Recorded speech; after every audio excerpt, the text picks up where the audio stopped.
और इसी बीच हम सीधे आपको दिल्ली ले चलते हैं, जहां पर एआईसीसी में प्रेस कॉन्फ्रेंस को संबोधित कर रहे हैं प्रदेश के प्रभारी अजय माकन। उनके साथ गोविंद सिंह डोटासरा मौजूद हैं।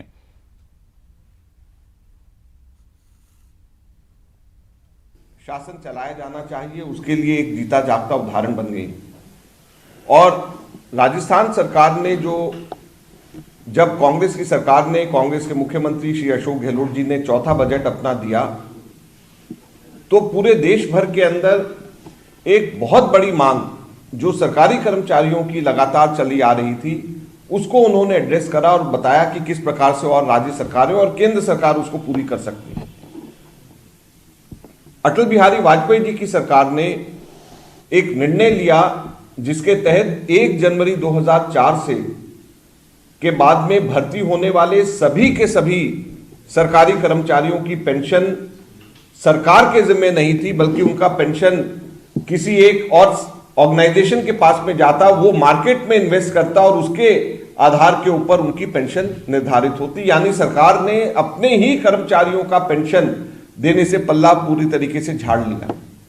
और पूरे देश भर के अंदर सरकारी कर्मचारी ओल्ड पेंशन स्कीम को रिवाइव करने की उसकी मांग लगातार करते आ रहे हैं।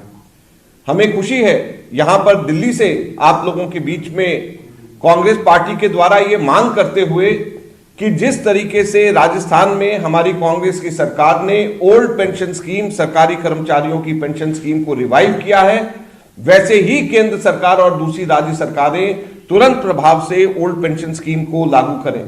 ओल्ड पेंशन स्कीम को लागू करने का मतलब सरकार की जिम्मेवारी है कि वो पेंशन पूर्व निर्धारित मापदंडों के अनुसार सरकारी कर्मचारियों को मिले, ना कि कोई और किसी तीसरा थर्ड पार्टी कोई किसी के पास में पूरा पैसा चला जाए जिसका कोई कंट्रोल कर्मचारियों का जिसके अंदर ना हो, और वो तय करे मार्केट में पैसा लगा करके कि वो पैसा डूब गया तो एक पैसा किसी को नहीं मिले। तो इस प्रकार की अनिश्चितता को दूर करने के लिए जो हमारी राजस्थान में कांग्रेस सरकार ने कदम उठाया है, हमारी मांग है कि पूरे देश भर के अंदर सरकारी कर्मचारियों के लिए ओल्ड पेंशन स्कीम को लागू किया जाए, जो कि कांग्रेस पार्टी के द्वारा लागू करी गई थी और जो एनडीए की सरकार ने जिसको हटाया था। इसके साथ साथ मैं आपको यह भी कहना चाहता हूं कि यह कोई पहली बार ऐसा नहीं हुआ है कि एनडीए की और भाजपा की सरकार ने सरकारी कर्मचारियों के हितों पे कुठाराघात किया है। हमारी जो पे कमीशन है, जो पहला पे कमीशन था वो 1953 के अंदर कांग्रेस की सरकार ने लागू किया। दूसरा पे कमीशन 63 में सेटअप किया गया, 66 में लागू हुआ। तीसरा पे कमीशन 73 में सेटअप किया, 76 में लागू हुआ। चौथा पे कमीशन 83 में सेटअप हुआ, 86 में लागू हुआ। पांचवा पे कमीशन 93 में सेटअप हुआ, 96 में लागू हुआ। लेकिन जब छठा पे कमीशन 2003 में सेटअप होना था, वाजपेयी जी की सरकार थी, भाजपा की सरकार थी, पहली बार आजादी के बाद ऐसा हुआ कि वो पे कमीशन सेटअप ही नहीं हुआ। जब उसके बाद 2004 में कांग्रेस की सरकार आई, 2005 में मनमोहन सिंह जी ने छठा पे कमीशन सेटअप किया और छठा पे कमीशन की रिपोर्ट 2007 में रिपोर्ट आने के बाद में एक साल पुराने एरियर्स के साथ में 2006 के साथ में लागू हुई। और आप किसी भी सरकारी कर्मचारी से पूछ सकते हैं, आज तक के इतिहास में सबसे बेहतरीन पे कमीशन अगर कभी रहा है तो वो छठा पे कमीशन था, जो कि कांग्रेस की मनमोहन सिंह जी की सरकार ने श्रीमती सोनिया गांधी जी के नेतृत्व में जो सरकारी कर्मचारियों को तोहफा दिया। यही नहीं, 2013 में 7वां वेतन आयोग स्थापित भी कांग्रेस ने किया। जिस वक्त मनमोहन सिंह जी और सोनिया गांधी जी के हाथ में पूरे देश की सरकार थी, तो 7वां वेतन आयोग की स्थापना करी गई और पहला ऐसा वेतन आयोग था जिसमें बगैर किसी धरने प्रदर्शन के उसकी स्थापना कर दी गई। लेकिन दुख की बात यह है 2016 में जब ये रिपोर्ट इसकी लागू हुई, तो 7वें वेतन आयोग की रिपोर्ट में कहा गया कि ये आखिरी वेतन आयोग है, अब इसके बाद कोई वेतन आयोग नहीं आएगा। तो एक तरफ तो कांग्रेस पार्टी है जो लगातार कैलेंडर के हिसाब से हर दशक के तीसरे साल के अंदर बगैर किसी नागे के हर दशक के तीसरे वर्ष के अंदर पे कमीशन की रिपोर्ट आती है। छठे वर्ष के अंदर अगर लेट भी हो जाए तो एरियर समेत में उनको पे कमीशन के फायदे मिलते हैं। और दूसरी तरफ भाजपा की सरकार है, एक तरफ तो 2003 में किया नहीं, दूसरी वक्त 7वें वेतन आयोग के अंदर जो हम लोगों ने स्थापित करके गए उसकी रिपोर्ट में आई कि अब आगे से कोई वेतन आयोग की स्थापना नहीं होगी। तो ये जितने भी सरकारी कर्मचारी हैं उनको ये समझ लेना चाहिए कि उनके हितों की रक्षा हमेशा हमेशा कांग्रेस पार्टी ने करी है, और जिसका इस बार अब वापस राज्यों से जीता जागता उदाहरण अशोक गहलोत जी की कांग्रेस सरकार ने राजस्थान में किया है। और सरकारी कर्मचारियों के लिए जो ओल्ड पेंशन स्कीम की जो लागू करने के लिए कहा है, अब जितने भी वहां पे राजस्थान में सरकारी कर्मचारी हैं जिन्होंने 1 अप्रैल 2004 के बाद में जिन्होंने भी नौकरी ली है, उन सभी को यह ऑप्शन दिया जाएगा कि वो ओल्ड पेंशन स्कीम के अंदर शिफ्ट हो जाए और उनको उनकी पेंशन देने की जिम्मेवारी सरकार की रहेगी। ये बजट की एक बहुत बड़ी घोषणा है जिसका हम लोग पूरे हिंदुस्तान भर में हम कहते हैं कि हमको हमारी राज्य सरकारों को और केंद्र सरकार को करना चाहिए। दूसरा जो एक मील का पत्थर यहां पर साबित होने वाला कार्य राजस्थान ने इस बजट के माध्यम से किया है, वो हमारे शहरी गरीबों के लिए।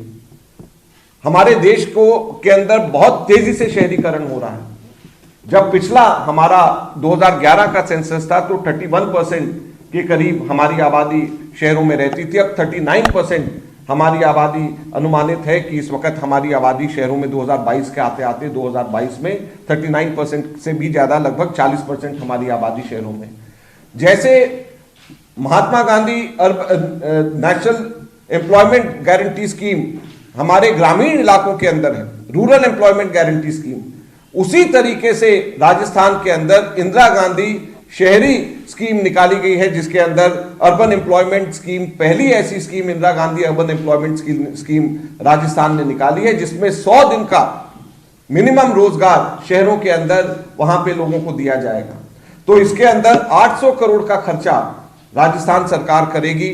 मैं समझता हूं पूरे देश भर के अंदर ये निहायत जरूरी है कि जहां पर ग्रामीण इलाकों के अंदर रोजगार की गारंटी है, सुनिश्चित किया जा रहा है, वहां पर शहरी गरीब के लिए भी रोजगार की गारंटी सुनिश्चित की जानी चाहिए, जो राजस्थान ने करके दिखाया है।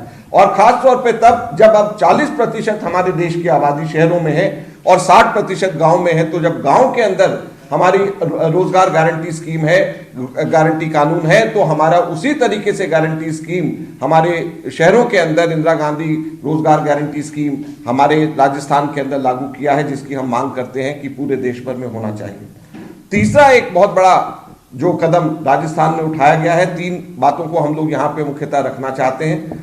हमारे राजस्थान के अंदर किसानों को उनके लिए बिजली, उनके द्वारा इस्तेमाल करी जाने वाली बिजली के लिए 17,500 करोड़ की सब्सिडी राजस्थान के अंदर दी जाती है, जो कि पूरे के पूरे देश में इतनी सब्सिडी कहीं पर भी नहीं है। ये इस साल, पिछली बार जो है ये सब्सिडी लगभग 14,000 करोड़ थी, तो अब बढ़ करके ये सब्सिडी लगभग 17,500 करोड़ की सब्सिडी किसानों की पड़ेगी। इसके अलावा 4,500 करोड़ की सब्सिडी डोमेस्टिक कंज्यूमर्स के लिए राजस्थान के अंदर करी गई, और उसके अंदर 50 यूनिट तक के इस्तेमाल करने वाले, अगर 100 यूनिट टोटल है तो उसमें 50 यूनिट तक के फ्री है। अगर ज्यादा भी हो जाए तब भी गवर्नमेंट ने 150 यूनिट तक के लिए सब्सिडी उसमें 3 रुपया प्रति यूनिट करी है, और उसके आगे 300 यूनिट तक के इस्तेमाल करें तो 150 से 300 यूनिट तक के लिए 2 रुपए प्रति यूनिट सब्सिडी उसके लिए करी है। तो लगभग 4,500 करोड़ रुपए की सब्सिडी इसके अंदर मिलेगी। तो आज हमारे देश के अंदर कहीं पर भी 22,000 करोड़ की सब्सिडी बिजली के उपभोक्ताओं को नहीं दी जाती, जो कि हमारे राजस्थान में कृषि और डोमेस्टिक दोनों को मिलाकर के दी जा रही है।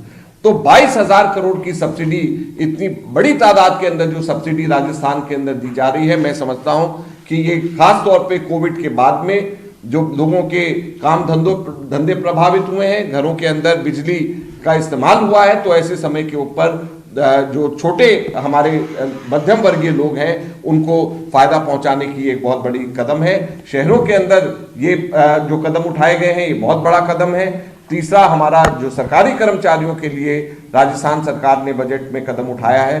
तो ये 3 चीजों को लेकर के आज मैं यहाँ पर आप लोगों के बीच में आया हूँ। दोतासरा जी से भी मैं अब अनुरोध करूंगा कि ये भी सेलिएंट फीचर्स राजस्थान के बारे में बताएं।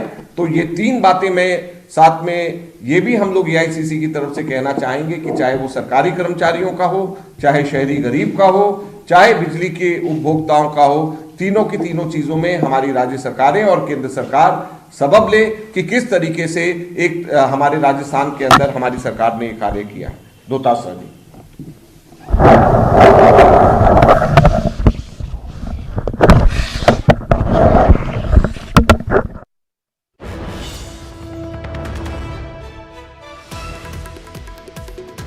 ये प्रेस अशोक गहलोत कॉन्फ्रेंस जी आप ने अपने सुन बजट रहे में थे। लिए हैं।